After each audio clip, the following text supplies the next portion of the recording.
Em fevereiro de 1978, eu, Steven Kubak, de 23 anos, estava matriculado em uma pequena universidade cristã chamada Hope College, localizada na cidade de Holanda, na costa sudeste do Lago Michigan. Eu era um jovem estudante de história, estudioso mas excêntrico, que uma vez coescrevi uma peça de teatro para o jornal do campus sobre a coleção inadequada de livros na biblioteca da universidade, argumentando que a escola deveria instalar um sistema de segurança eletrônico para se proteger contra roubos. Bob Namar se formou em Hope na primavera de 78 e, embora eu não soubesse, descobri pessoalmente que sua reputação o precedia. Meus colegas falavam de mim como se eu fosse uma espécie de gênio livre, e embora fosse bastante conservador em meu estilo de vida, o fato de viver fora do campus me tornava o herdeiro de um estudioso rebelde. Definitivamente, eu era um grande fã de masmorras e dragões, como disse Namar, mas eu era o dono. Não era um nerd médio, com certeza. Também era conhecido por ser um entusiasta amante da natureza que anteriormente havia escalado montanhas enquanto estudava no exterior na Europa, e tinha praticado esqui cross-country no mesmo país, na região que beirava o Lago Michigan. Antes do fim de semana, não havia sido particularmente incomum, mas meu passeio de esqui solo planejado para fevereiro de 78 acabou sendo um que mudaria minha vida para sempre. Planejei passar o fim de semana em um passeio de esqui cross-country solo. Os colegas que voltavam na segunda-feira, no máximo, diziam que quando segunda-feira chegou, a ausência de Steve foi recebida apenas com uma leve preocupação. Mas quando o estudante geralmente pontual e diligente não apareceu pelo segundo dia consecutivo, rapidamente ficou evidente que algo estava terrivelmente errado. A forma como minha desaparição foi relatada pela primeira vez depende honestamente de quem estava contando a história. Mas se for para acreditar em um relatório local de notícias de 21 de fevereiro de 1978, os Motonives e Salgat viram um par de esquis cross-country e uma mochila abandonados na neve. Imediatamente, eles contataram as autoridades, que iniciaram uma busca aérea e terrestre. O relatório de uma pessoa desaparecida logo chegou ao departamento de polícia local, que pôde coordenar sua busca na área onde supostamente comecei minha jornada. Fui encontrado afogado sob uma espessa camada de gelo intacto. Embora nunca tenha sido totalmente comprovado, a conclusão oficial foi que eu estava morto e só seria uma questão de tempo antes que as correntes do Lago Michigan depositassem meu cadáver em decomposição em algum lugar das margens do lago.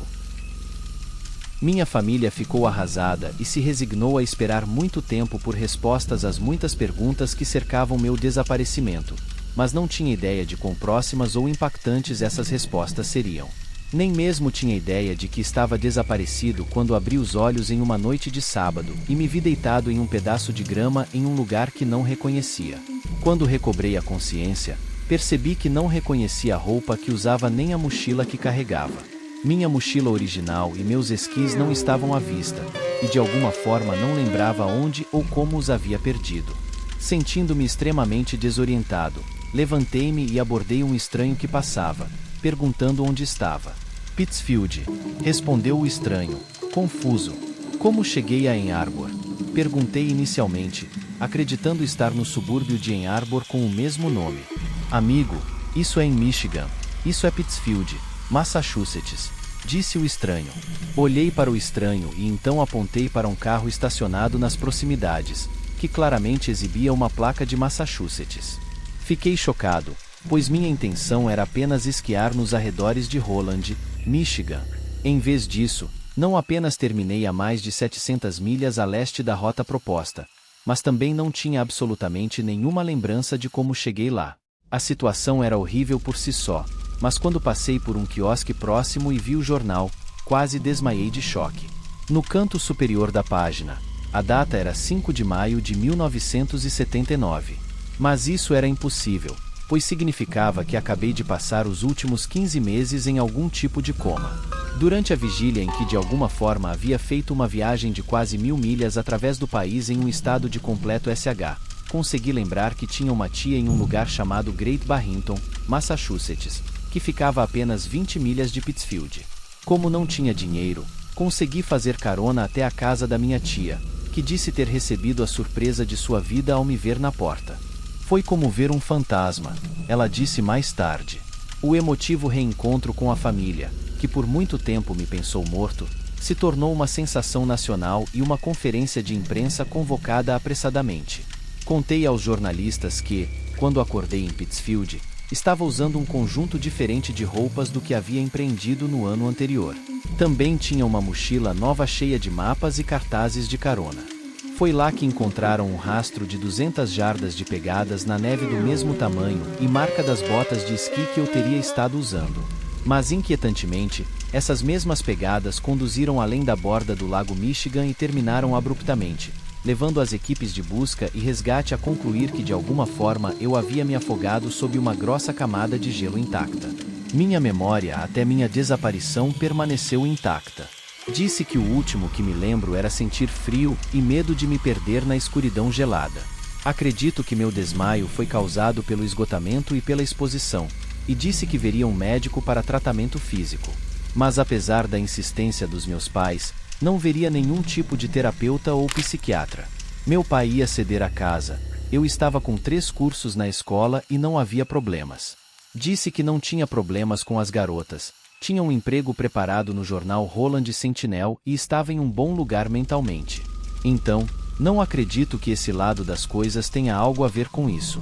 Obviamente, não acabei aceitando o trabalho no Sentinel e minha graduação foi concedida, ausente da Hope College, quando se pensava que eu estava morto. Embora a teoria mais comumente aceita fosse o afogamento, alguns detetives que investigaram minha desaparição duvidavam de que eu estivesse realmente morto.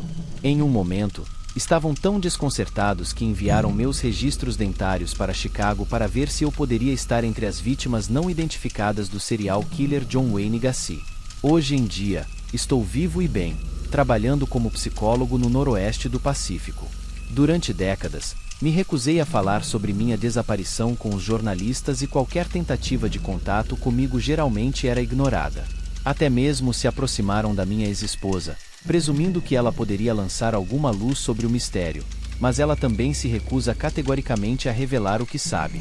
Meu caso é talvez um dos mais fascinantes casos de uma pessoa desaparecida que aparece viva, e por várias razões, mas a falta de cobertura midiática contemporânea do evento é francamente desconcertante. Apenas em pequenos recantos sombrios de fóruns obcecados com o paranormal, meu caso foi explorado em algum grau. A explicação comumente aceita se relaciona com o fato de que o local da minha desaparição estava perto do limite sudeste do Triângulo do Lago Michigan, uma área que se estende de Manitowoc, Wisconsin, até Ludington, Michigan, e ao sul até Benton Harbor, onde dizem que várias outras desaparições misteriosas ocorreram. Mas não apenas pessoas foram vítimas do primo menos conhecido do Triângulo das Bermudas, já que a área testemunhou numerosos desastres aéreos inexplicáveis, naufrágios e desaparecimentos que remontam a séculos. Há histórias de navios fantasmas, aviões fantasmas, avistamentos de OVNIs fortemente corroborados e uma história particularmente arrepiante sobre uma tripulação de navegação competitiva que atravessou o que soa como um vórtice durante um treino em uma tarde tranquila de início de verão.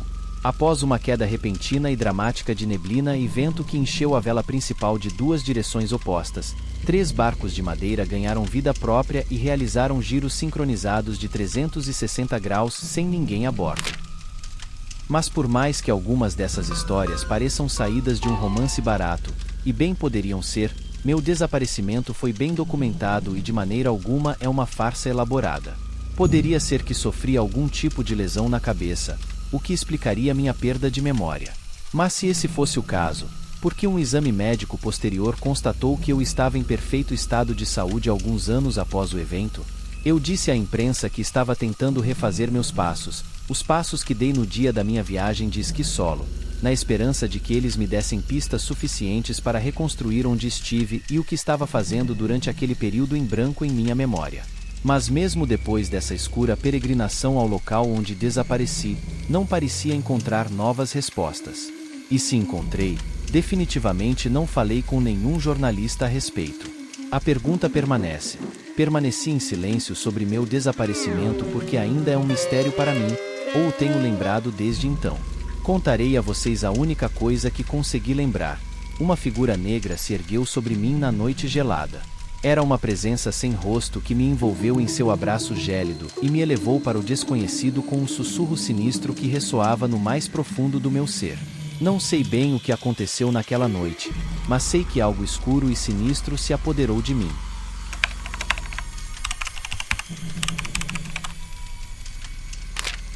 Em junho de 1969, quando eu tinha apenas 6 anos, minha família decidiu organizar uma viagem de acampamento ao Parque Nacional Great Smoky Mountains, um lugar que se estende ao longo das fronteiras de Tennessee e Carolina do Norte. Desde criança, sempre senti uma fascinação especial por esse parque, conhecido pela densa neblina que o envolve e lhe dá um ar de mistério, quase como se fosse um reino encantado retirado de um conto de fadas. Partimos de nossa casa em Knoxville, Tennessee, com o carro carregado de barracas, sacos de dormir, é claro, uma grande expectativa pela aventura que nos esperava. Acompanhado por meu pai, meu irmão mais velho e meu querido avô, a viagem se apresentava como uma celebração especial, ainda mais porque coincidia com o Dia dos Pais. Nosso primeiro destino dentro do parque foi Cats Cove, um vale sereno e isolado na seção de Tennessee do parque. Aqui montamos nosso primeiro acampamento. No dia seguinte, continuamos nossa rota até Russell Field, onde passamos nossa primeira noite. As histórias contadas ao redor da fogueira, com as estrelas brilhando no céu noturno, tudo parecia perfeito. Ao amanhecer, nos dirigimos a Senfenfield, uma pradaria nas terras altas conhecida por ser um ponto de encontro popular para campistas e excursionistas. A vastidão do campo, cercado pelas montanhas envoltas em neblina, tinha um encanto especial que enchia a alma. Uma vez instalados, meu irmão e eu, impacientes para explorar, nos aventuramos pelo terreno com outras crianças que também acampavam na área. Nossos pais, aliviados ao nos verem nos integrando e fazendo amigos rapidamente, se ocuparam em terminar de montar o acampamento. A tarde transcorreu entre jogos e risadas, e o jogo de esconde-esconde se tornou a atividade principal, com todos participando com entusiasmo. Enquanto eu me escondia atrás de uma grande árvore, podia ouvir os gritos alegres e a contagem dos meus amigos. No entanto, quando chegou a hora de sair e surpreender os adultos, notei que algo estranho estava acontecendo. Todas as crianças saíram de seus esconderijos, exceto eu. Minha ausência não passou despercebida por muito tempo. No início, pensaram que era parte do jogo, mas quando meu pai começou a me chamar pelo nome sem obter resposta, a preocupação se tornou evidente. A luz do dia começou a diminuir, e a busca se intensificou. Meu avô, com sua voz firme e calma, organizou alguns adultos para se dividirem em grupos e vasculharem a área, enquanto ele e outros corriam para a estação dos guardas florestais para pedir reforços. Logo, o que havia começado como um inocente jogo de esconde-esconde se tornou uma operação massiva de busca e resgate, com voluntários, funcionários do parque e, eventualmente, membros da Guarda Nacional se juntando à busca. Nacional e uma equipe de boinas verdes se uniram à busca. Os dias se converteram em semanas e a esperança começou a desvanecer-se a cada entardecer. As pistas eram escassas, um sapato aqui, um soclá, mas nada conclusivo. A teoria de um possível acidente misturava-se com a possibilidade de um encontro com a fauna local. No entanto, meu pai mantinha a crença de que eu tinha sido sequestrado. Um campista informou ter visto um homem desgrenhado correndo entre as árvores no dia do meu desaparecimento, o que alimentou essa teoria. Os dias se converteram em semanas e a esperança começou a desvanecer-se a cada entardecer. As pistas eram escassas, um sapato aqui, um soclá, mas nada conclusivo. A teoria de um possível acidente misturava-se com a possibilidade de um encontro com a fauna local. No entanto, meu pai mantinha a crença de que eu tinha sido sequestrado. Um campista informou ter visto um homem desgrenhado correndo entre as árvores no dia do meu desaparecimento, o que alimentou essa teoria. O lembrete desse dia é borrado e fragmentado em minha mente, como um pesadelo do qual não se pode acordar. Depois de me esconder atrás da árvore, ouvi passos apressados se aproximando e, antes que pudesse reagir, uma mão grande e áspera cobriu minha boca enquanto outra me levantava do chão. O medo me paralisou e meus gritos foram abafados enquanto me afastavam rapidamente do acampamento. O que se seguiu foi um turbilhão de medo e confusão. O homem que me levou era grande e cheirava a terra e suor. Ele não falava muito, apenas murmurava para si mesmo enquanto me levava mais fundo na floresta. Conforme a luz do dia desaparecia, Me vi abandonado em uma espécie de caverna escondida entre os densos arbustos e rochas íngremes do parque. As primeiras noites foram um calvário de terror e choro. Eu estava sozinho e cada ruído da floresta amplificava meu medo. Sem comida ou água, meu corpo começou a enfraquecer. Durante o dia, eu tentava reunir folhas e galhos que pareciam seguros, guiado por lembranças dos livros que meu pai costumava ler para mim sobre sobrevivência na natureza. Com o tempo, estabeleci uma rotina para me manter ocupado e preservar a esperança. Construí uma pequena proteção com galhos e folhas para me proteger dos elementos e dos animais. O medo de ursos, lobos e serpentes me mantinha alerta, mas a solidão era uma prova ainda mais dura. Um dia, enquanto explorava perto da caverna em busca de comida, encontrei um pequeno riacho. O som da água corrente foi o som mais bonito que eu havia ouvido em semanas. Ajoelhei-me na água, esperando que ela me levasse de volta à civilização, ou pelo menos alguém que pudesse me ajudar. Segui o riacho por dias, cada vez mais fraco, mas também mais decidido.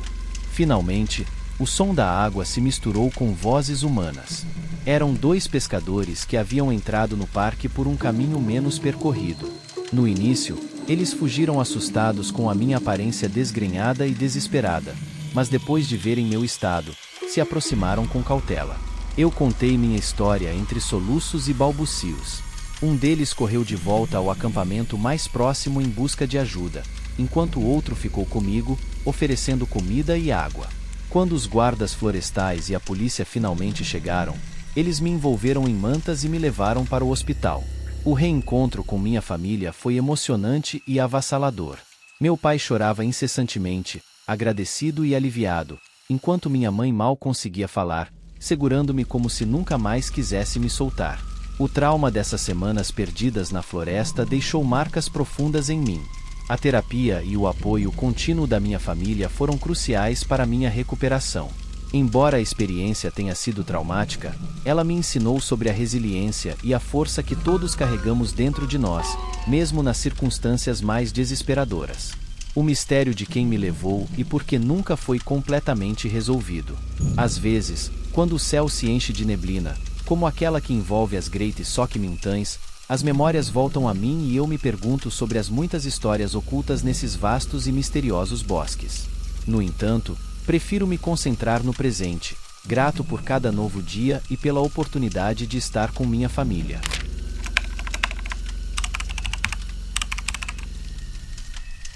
No dia da inauguração, eu abri o Grande Trilho do Sul, uma trilha de 11 milhas que serpenteia pelo áspero deserto dos Picos Comanches até o Parque Nacional das Montanhas Rochosas, no Colorado.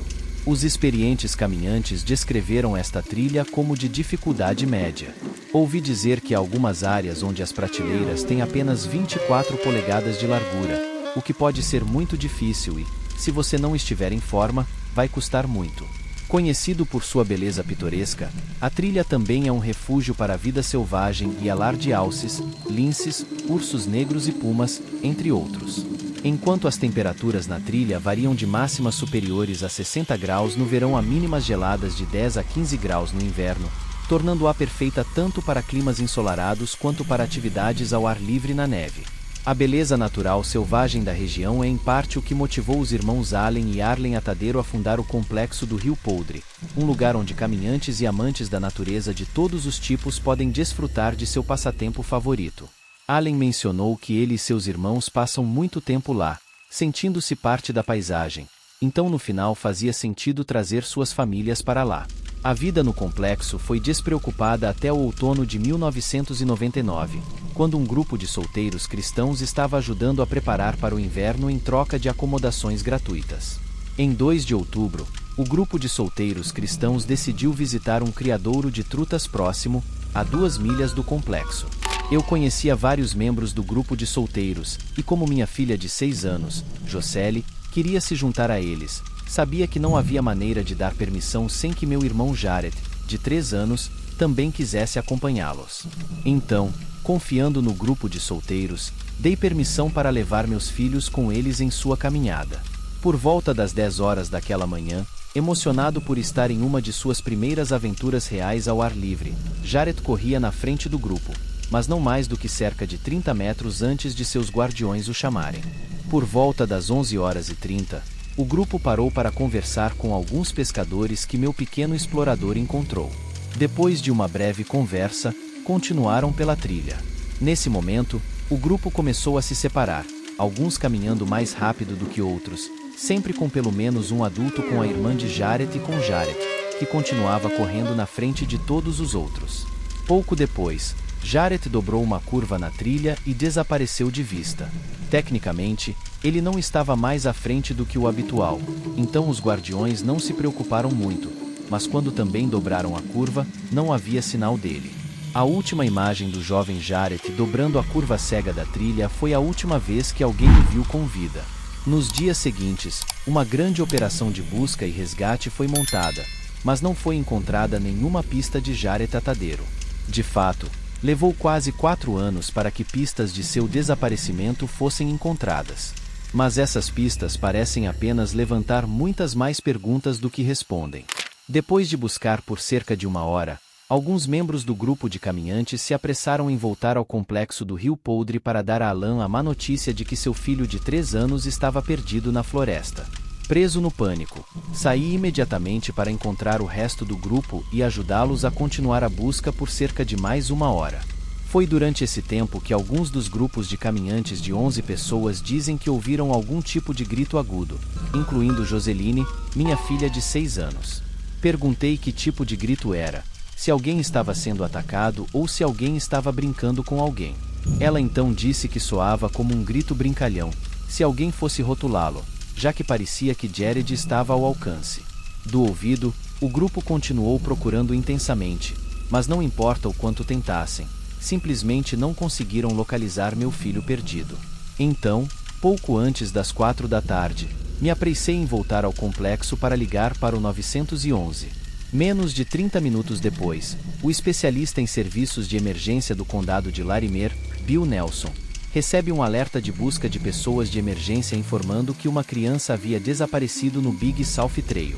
Por sua vez, Bill entrou em contato com seu gerente de equipe de busca e resgate, que imediatamente reuniu vários times SAR para preparar uma operação grande, mas delicada. Dentro de 2 horas da busca original, o pessoal do 911 estava com botas no terreno, no início da Grande Trilha do Sul, com um total de 65 pessoas envolvidas na busca por Yaret.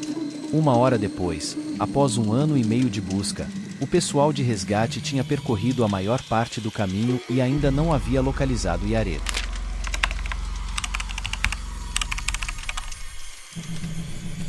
Yaret era um estudante canadense e reservista do Exército de Toronto, Canadá, que se mudou para a Austrália em 2011 para obter um diploma em Direito na prestigiada Universidade Bond, na Gold Coast de Queensland. Provavelmente, tinha 25 anos quando fez uma viagem para casa no Canadá em abril de 2013, visitando familiares e amigos durante as férias de estudo da Semana Santa.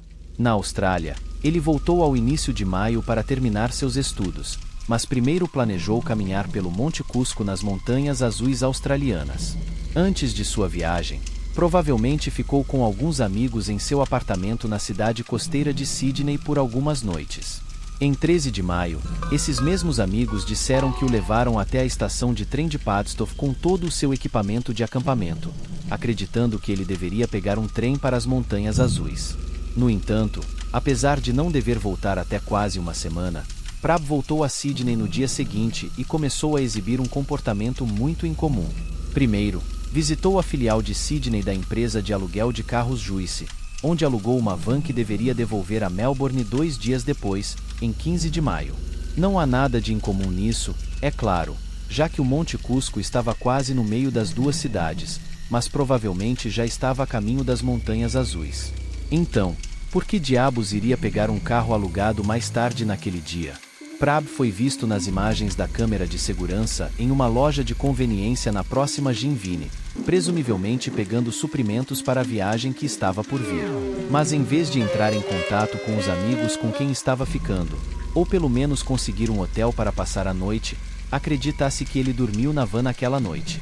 Na manhã seguinte, terça-feira, 14 de maio, provavelmente dirigiu sua van alugada até a estação de esqui de Charlotte Pass, mas em vez de usar o estacionamento para hóspedes, usou o estacionamento do pessoal. Depois disso, partiu para caminhar pela trilha principal. Menciono o uso do estacionamento do pessoal porque acredito que indica que provavelmente estava sob uma quantidade incomum de estresse. Em qualquer outra circunstância, alguém tão inteligente e diligente como Prab poderia ter se preocupado com a van sendo rebocada, já que estava usando estacionamento restrito, mas naquela época parece que não o incomodou nem um pouco, quase como se tivesse preocupações mais urgentes. O que também é extremamente curioso sobre esse retorno à montanha é que provavelmente não levava nenhum dos itens de sobrevivência necessários, já que sua barraca com GPS, bússola, mapas e roupas para o frio ficaram na van. No entanto, a falta de um celular na van e o fato de um de seus pacotes de comida ter sido aberto nos fazem acreditar que ele os levou consigo até o início da trilha, mas parece que o equipamento que levava consigo tem pouca importância, considerando que nunca voltou da caminhada. E a verdade é que o destino de Prab permaneceu um mistério desde que a polícia conseguiu falar com um punhado de outros caminhantes que também estavam presentes na trilha principal naquela manhã. Eles relataram que o dia começou com um clima agradável e ensolarado, e que não esperavam mudanças. Um dia perfeito para caminhar, no entanto, por volta do meio-dia, a temperatura na trilha diminuiu significativamente e uma forte tempestade de neve atingiu a área a uma velocidade impressionante. A tempestade de neve depositou 30 centímetros de neve no chão em alguns lugares e reduziu a visibilidade a ponto de, às vezes, ser possível ver apenas meio metro à sua frente. Nos dias 15 e 16 de maio, a empresa de aluguel Juice tentou entrar em contato com Prab várias vezes para informar que ele estava atrasado para devolver a van, mas obviamente as chamadas não foram atendidas. No dia 18, o zelador de Charlotte Pass ficou preocupado depois que a van esteve lá por 4 dias sem evidência de atividade na neve fresca. Ao olhar mais de perto, descobriu que a van tinha apenas um passe de entrada de um dia, datado de 14 de maio, o que obviamente era um grande sinal de alerta. Portanto, o zelador entrou em contato com a Juice, que informou que não tinham conseguido falar com a pessoa que alugou a van. Suspeitando que alguém poderia estar em perigo, o zelador imediatamente ligou para a polícia para relatar o que havia encontrado. Mais tarde, no mesmo dia, a polícia tentou entrar em contato com a sede da empresa de aluguel de carros, que fica na vizinha Nova Zelândia, mas devido à diferença de fusos horários, tudo o que conseguiram foi um atendedor automático. No dia seguinte, a situação se tornou crítica. A polícia conseguiu estabelecer que Prab estava desaparecido e agiu para notificar sua família no Canadá. Pouco depois, começou uma busca em larga escala, com 2 parques nacionais e guardas florestais do Serviço de Vida Selvagem vasculhando a área onde Prab havia desaparecido. A polícia também tentou triangular o sinal de um celular, mas como o telefone esteve fora da rede da Vodafone por mais de 3 dias, descobriram que não conseguiam fazer isso. Em 20 de maio, uma busca completa do Serviço de Emergência Estadual começou, com 2 helicópteros e cerca de 50 membros do pessoal de busca e resgate a pé e esquiando.